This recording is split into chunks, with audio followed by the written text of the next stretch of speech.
الصلاة والسلام على سید الانبیاء والمرسلین وعلى آلہ واصحابہ اجمعین۔ آج ہمیں پیج نمبر 103 سے پڑھنا ہے ما لم تعمل لم نجد الاجر۔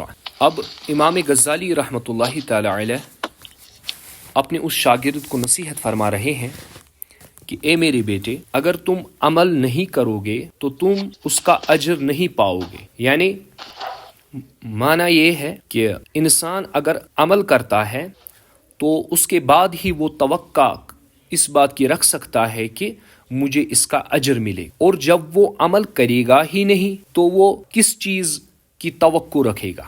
اگر ہم یوں بھی مثال کے ساتھ سمجھنے کی کوشش کریں گے کہ ایک کسان ہے جو پورے سال محنت کرتا ہے، پورے سال زمین جوتتا ہے، اور اتنی ساری محنت کے بعد وہ پھر توقع کرتا ہے کہ میری زمین سے فصل نکلے گی۔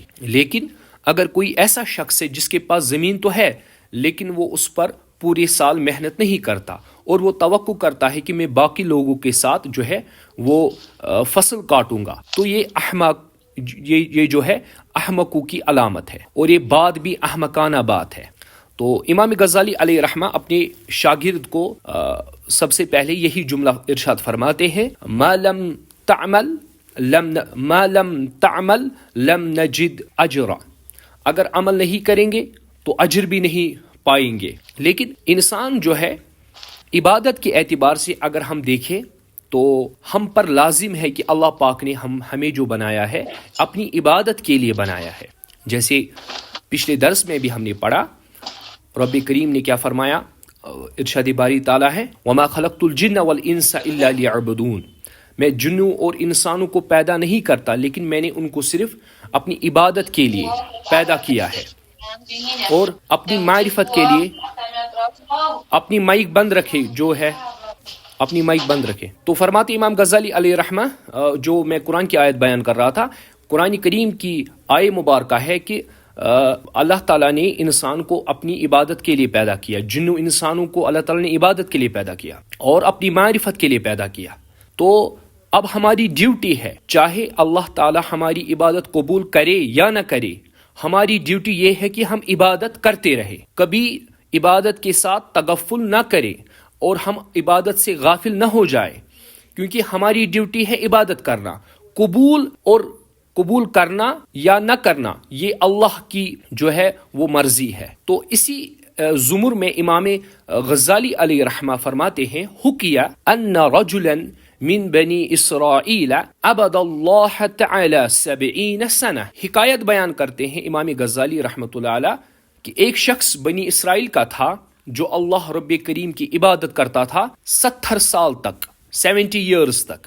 فاراد اللہ تعالی ان یجلوہ، اللہ تعالیٰ نے ارادہ فرمایا کہ میں اس کی شان کو اجاگر کروں، علی الملائکہ، اپنے ملائکوں پر۔ اب میں ورڈ ٹو ورڈ ترجمہ کر رہا ہوں تاکہ آپ کو پوری بات سمجھ میں آ جائے۔ تو امام غزالی علیہ رحمہ فرماتے ہیں کہ بنی اسرائیل کا ایک شخص تھا جو 70 سال تک عبادت کرتا تھا، اور 70 سالوں تک عبادت کرنے کے بعد پھر اللہ تعالیٰ نے ارادہ فرمایا کہ اس کی شان کو جو ہے ظاہر کیا جائے ملائکوں پر۔ فَأَرْسَلَ اللَّهُ إِلَيْهِ مَلَكًا يُخْبَرُهُ أَنَّهُ مَعَ تِلْكَ الْعِبَادَةِ لَا يَلِيقُ بِهِ دُخُولُ الْجَنَّةِ۔ تو اللہ تعالیٰ نے جب ارادہ فرمایا کہ ملائکہ پر اس کی جو ہے عظمت اور شان کو بیان فرمایا جائے، واضح کیا جائے، تو اللہ تعالیٰ نے ایک ملائک کو بھیجا اس اپنے بندے کی طرف، اور اس